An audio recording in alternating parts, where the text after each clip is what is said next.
पढ़ते समय कभी आपको ऐसा लगता है कि आँख में तो थकान हो गई, लेकिन पढ़ना अभी ज़रूरी है, फिर भी आँख को खोले रखना है, तो आँख के ऊपर ये क्या ये आँख के लिए आवश्यक है या नहीं है, ऐसा होना ठीक है या नहीं। फिर आँख कुछ बोलती ही नहीं बोलती है, फिर देखना बंद करती है कि नहीं करती है। और उसके बाद फिर क्या लगता है, आँख मान लो देखना बंद कर दे, फिर तब क्या लगता है कि ठीक किया या नहीं किया, आँख को ठीक रहना चाहिए था या नहीं रहना चाहिए था, क्या लगता है?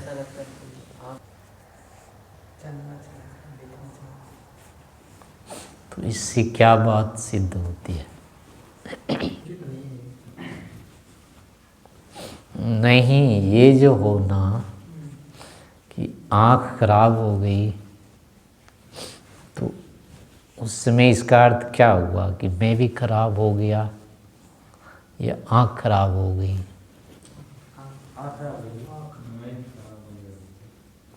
नहीं, उस समय जब वो उसमें पीड़ा होने लगती है या वो देखना उस समय बंद तत्काल, जिस समय आँख देखना तत्काल बंद करे, चोट लग जाती है जो होता है एकदम उसी क्षण मैं खराब हो गया या आँख खराब हो गई, क्या लगता है?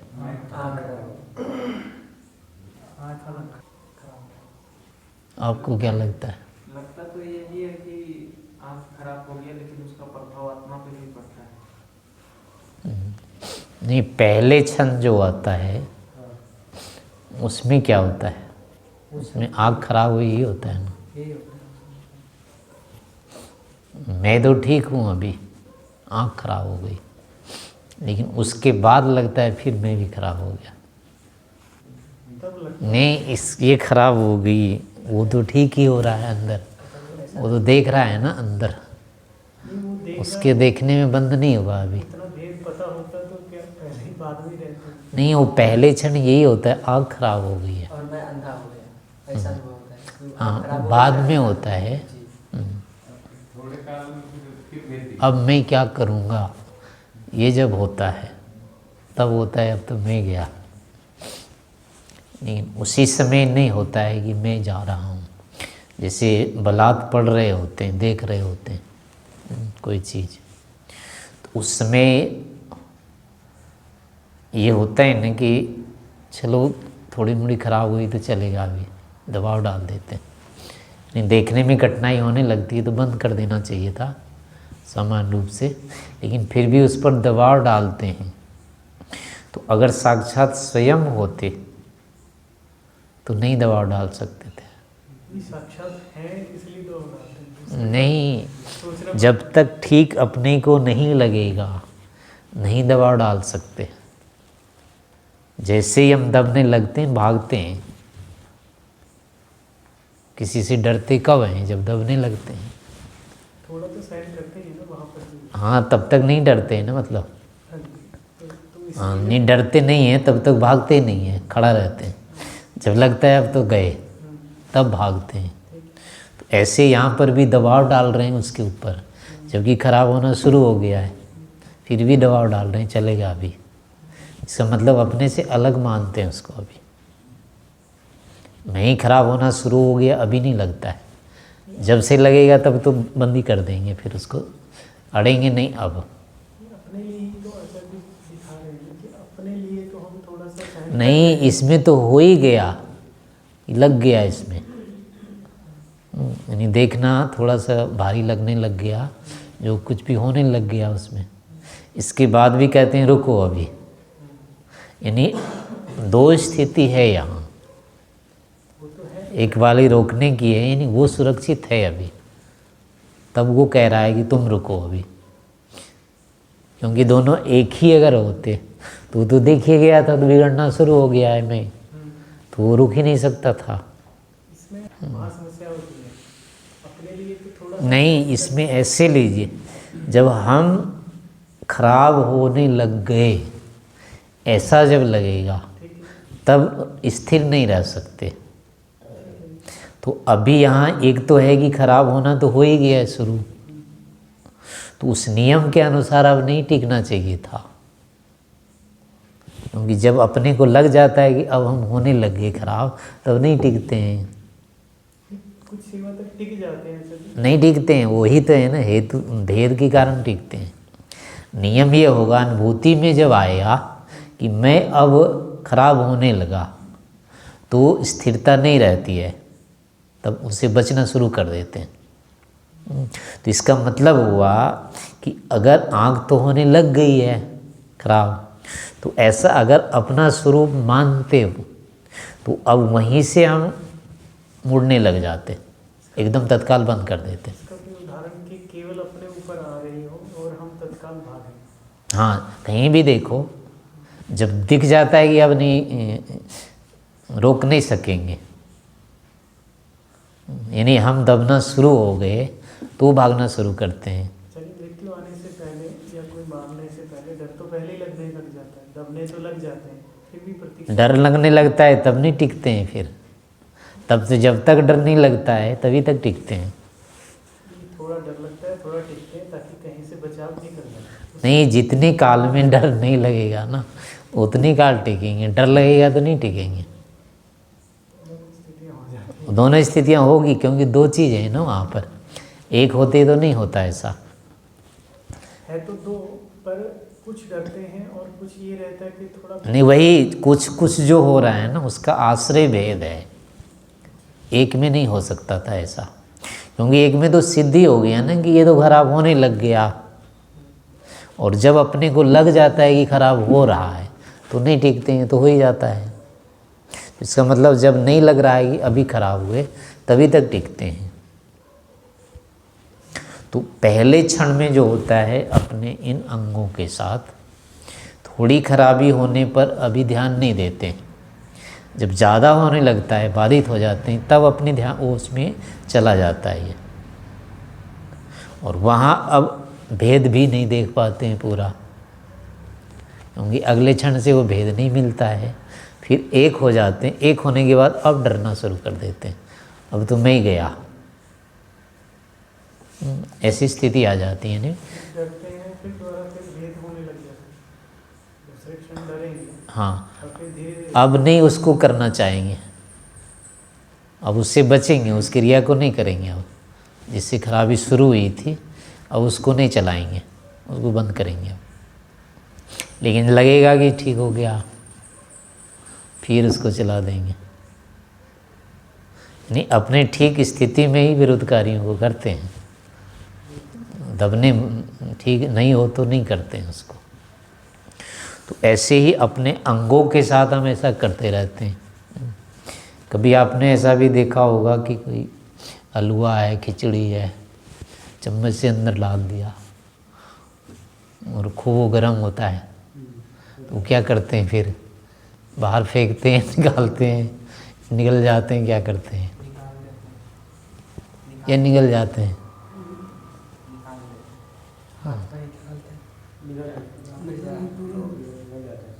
अगर मुंह में चला गया है तो हलवा चम्मच में लिया, हाथ से तो छुआ नहीं, चम्मच में था और मुंह में ले लिया और वो गर्म लगने लग गया, चबाते नहीं, फिर क्या करते हैं? फेंकते हैं या निकल जाते हैं? निकल जाते हैं। दो स्थिति होती है, निकल जाते हैं। निकल जाते हैं। उगल तो तब देते हैं जब कीड़ा पड़ गया और कुछ हो गया ना, खाने की चीज़ मानते हुए निकलते, वो फेंकते नहीं है। निकल ही जाते हैं। हाँ, प्रायः तो निकलते हैं, वो वाला छिपा उपा के भले कर लेते हो दूसरे के सामने तो नहीं करेंगे। सबके सामने नहीं होता है। हाँ, सबके सामने तो निगलने वाला ही होता है। तो अब उसमें ये देखिए, जीव को जला दिया वहाँ, लेकिन उसके बाद भी वो जीव के अनुकूल तो था नहीं वो। नहीं है। अब जीव के अनुकूल नहीं था तो जीव पर कैसे डाल दिया, जीव कैसे ले लेगी उसको।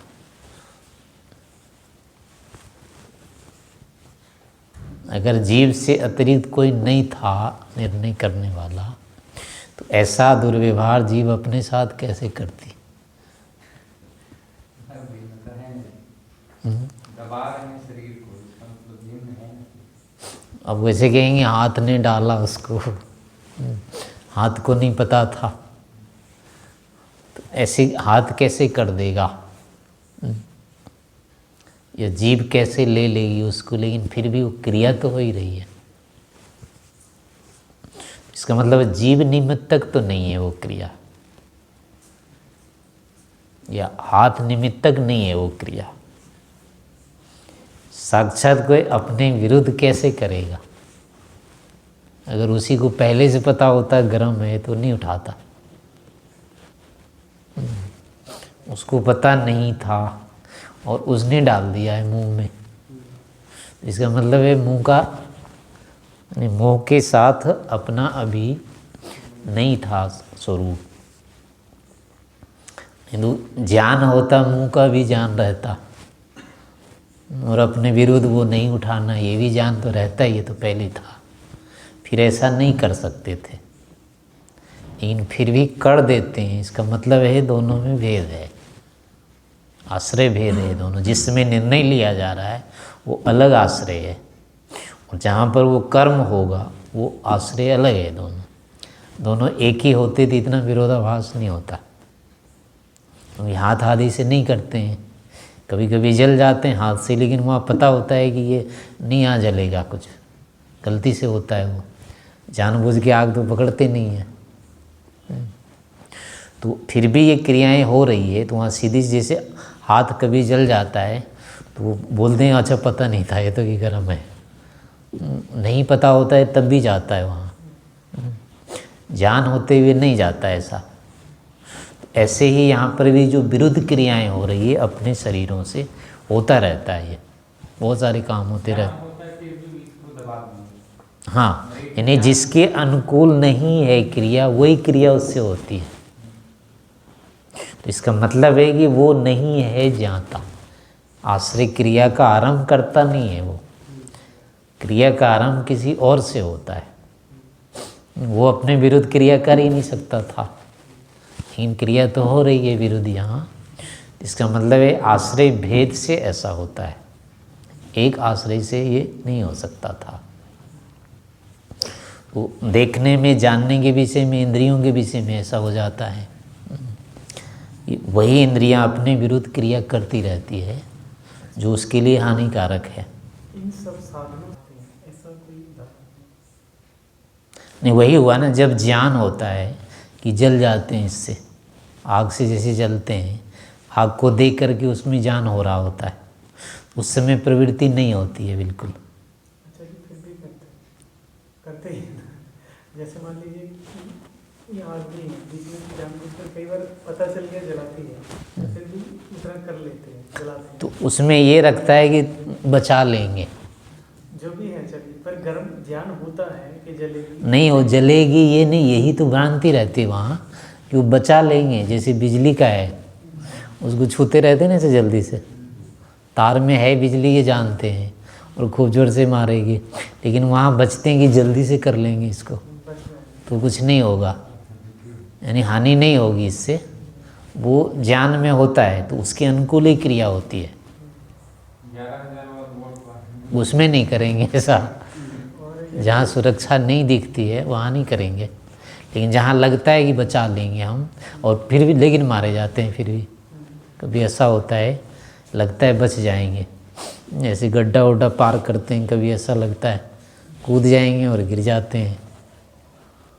तो वो आकलन किसी और का होता है, नहीं जिस शरीर के विरुद्ध वहाँ होनी है क्रिया, वो अपने प्रतिकूल नहीं कर सकता है उसको। जैसे कोई वस्तु प्रयोग करने में कई बार हो जाता है, जबकि अनुभव कर चुका है।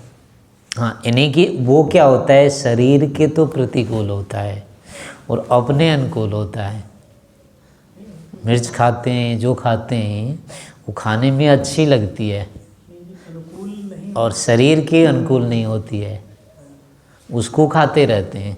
नहीं अनुकूलता से अपने को तो दुख होता ही है, और दूसरी कई बार होगा जब हम फिर दोबारा फिर वही। वो उस समय इसमें निर्णय लेगा जब यही साधन उसको आगे या वो सुख दिलाने में समर्थ नहीं रहेंगे, तब तो वो रुकेगा, इससे नहीं करना चाहेगा।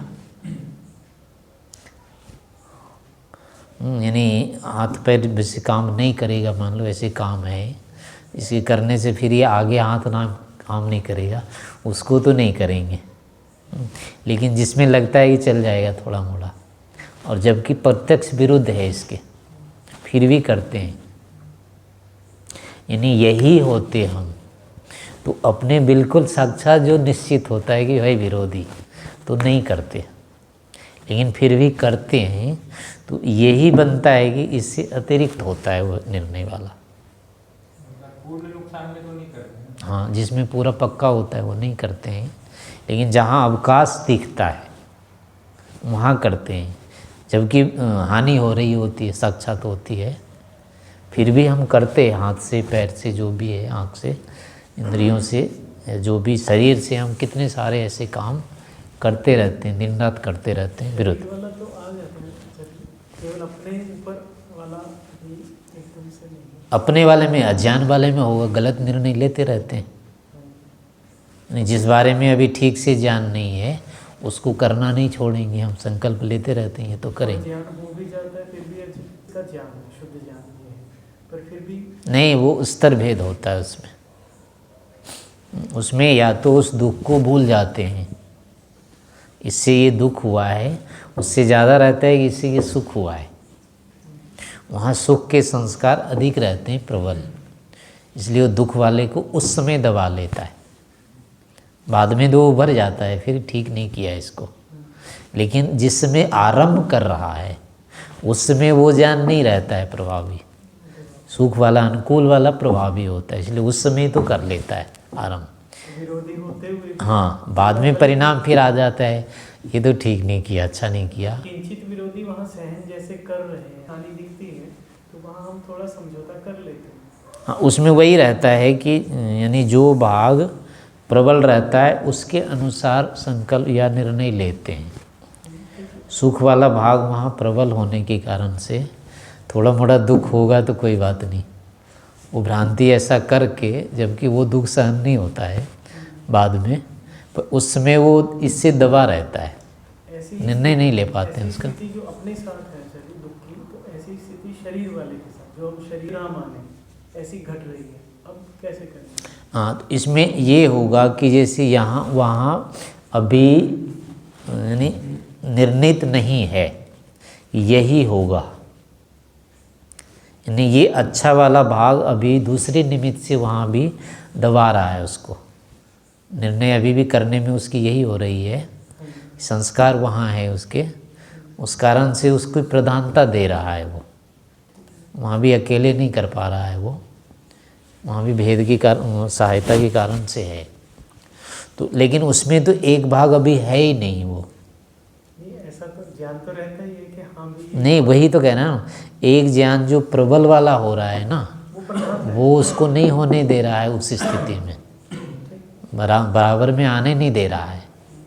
लेकिन यहाँ वह तो शुरू हो चुका है वो। अच्छा, जैसे द्वेष होता है, चलो वो वाला छोड़िए, उसको दुख वाले भाग को जो हुआ उसके कारण बाधा। हाँ, क्योंकि उस दुख से ज़्यादा दुख वर्तमान में है अभी, अगर नहीं लेते हैं सहायता। मतलब दोनों उतना हम सहन कर लेते हैं, उतना द्वेष जो था उसको देखते ही जो द्वेष आना था आता है, उसको थोड़ा सा सहन कर लेते हैं। नहीं, उसमें वही रहता है कि जो वर्तमान वाला दुख है ना, अब ज़्यादा हो गया, भारी हो गया।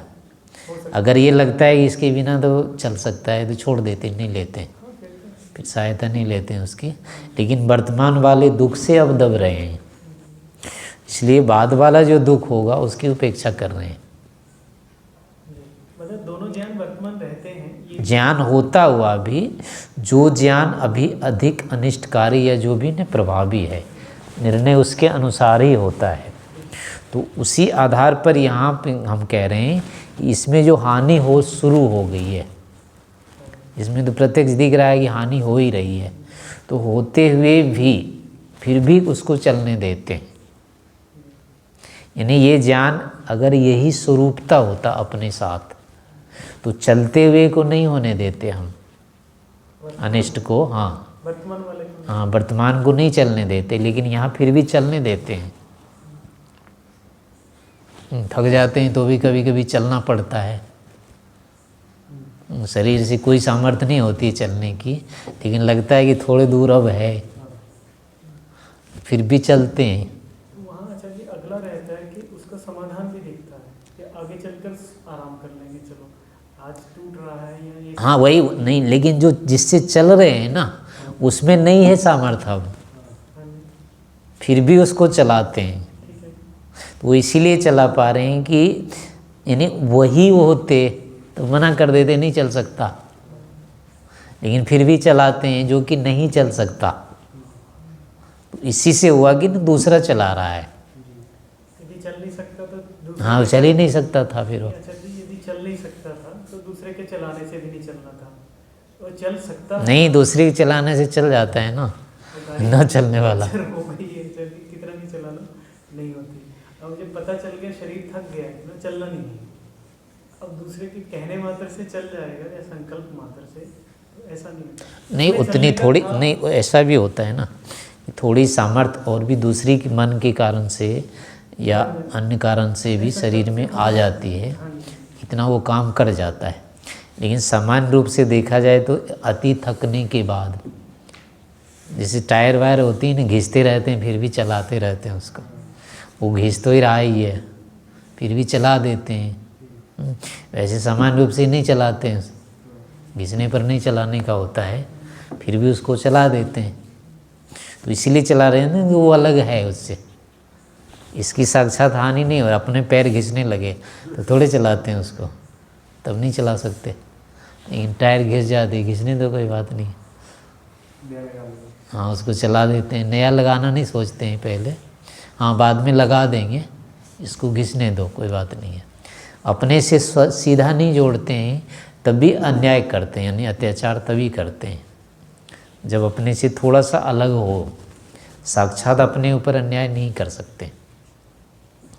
तो ऐसी मतलब अपने अंदर ही शरीर के साथ भी, इंद्रियों के साथ भी हमारी अनेक ऐसी चेष्टाएं होती है, अनेक क्रियाएं होती है, जिससे कि ये होता है कि दोनों का आश्रय अलग अलग है। इसमें अच्छा भी एक और अगला, अब क्या माना जाएगा, क्या वो एक नहीं, कभी ऐसा होता है कि शरीर में तो सामर्थ्य रहती है, वो कर सकता है, लेकिन फिर भी नहीं करता है, वो डरता है। यानी भीतर उसके संस्कार इतने अधिक है कि इसको नहीं कर सकता मैं, जबकि शरीर में रहती है सामर्थ्य, वो कर सकता है। तो ये भी तो भेदक ही हुआ ना, यानी शरीर को तो करना, यानी शरीर में सामर्थ्य है, इसका मतलब क्रिया होनी चाहिए थी। नहीं, हानि वाले पक्ष की कह रहा हूँ सर, यहाँ तो हम कहेंगे कि दोनों एक मानकर किए जा रहे। नहीं, थोड़ी भी हानि अगर नहीं करें, उसमें ये देखा गया ना, बस तो इसकी हानि है कि नहीं। जैसे प्रातः अभी जाड़ों में होता है, नहाने की बात आती है सुबह, तो शरीर नहाने से तो कुछ होगा नहीं, क्योंकि नहाने के बाद कुछ नहीं होता है, लेकिन नहाने से पहले वो बचते रहते हैं ना। सीधी सी बात है, शरीर के सामर्थ्य तो है उसमें लड़ने की, लेकिन फिर भी डर रहे हैं उससे, तो इसका मतलब दूसरा कोई है वो डरने वाला। इसको तो डरना ही नहीं चाहिए था, क्योंकि इनसे तो बिगड़ेगा ही नहीं। नहाने पर नहीं बिगड़ता है तो पहले भी नहीं बिगड़ता, फिर भी पहले नहीं नहाते हैं, डरते रहते हैं उससे। इसका मतलब शरीर से भिन्न है कोई है, क्योंकि शरीर को डरने का मतलब ही नहीं था, फिर भी डर लग रहा है वहाँ, तो डरने वाला दूसरा ही है वो। तो ऐसे दोनों स्थितियों में होगा, जहाँ कुछ भी नहीं सहन करना चाह रहा है, लेकिन शरीर की ही स्थिति अगर नहीं सहन करने की हो और फिर भी नहीं करना, तब तो एकत्र रहेगा। लेकिन इसमें विपरीत अवस्था है, दो में विपरीत स्थिति दिख रही है, तो दो का हेतु है वो। शरीर तो ठीक है, लेकिन हर बात में डर रहा है वो, तो इसका मतलब है कि फिर दोनों अलग हैं, एक नहीं है वो। अब जो इसीलिए तो कहते हैं भाई कुछ तो त्याग करो, वो करो, पुरुषार्थ करो, व्यायाम करो, परिश्रम करो। तो इसीलिए कारण शरीर में रहता है उतना, उतनी क्षमता होती है, लेकिन वो नहीं करता है, इसीलिए उसको कहा जाता है। लेकिन जिसके शरीर में हानि हो जाएगी उसको नहीं कहा जा सकता है कि तुम करो, लेकिन वो करना चाहता है, फिर ऐसा भी होता है, वो करना चाहता है, पेट में जगह नहीं है फिर भी खाता है ज़्यादा, तो पेट तो नहीं खा सकता था, वो तो सामने देख रहा है जगह नहीं है मेरे में, वो कैसे करता, लेकिन फिर भी अधिक जाता है भोजन, समझ डालने वाला कोई और है, वही नहीं है वो। तो ऐसे बहुत सारे मतलब जो जहाँ जहाँ भी विरोधाभास दिखते हैं शरीर में, उसका मतलब होता है कि दो के आश्रय से ये होता है। तो उस स्थिति को मतलब स्थिरता से देखने का प्रयास करना चाहिए, वहाँ कहाँ कहाँ हमारी विरुद्ध अनुभूतियाँ या प्रतिक्रियाएं होती है दोनों में, तो वो अपने पृथकता के लक्षण होते हैं। इस प्रकार से प्रयास करना चाहिए जानने का।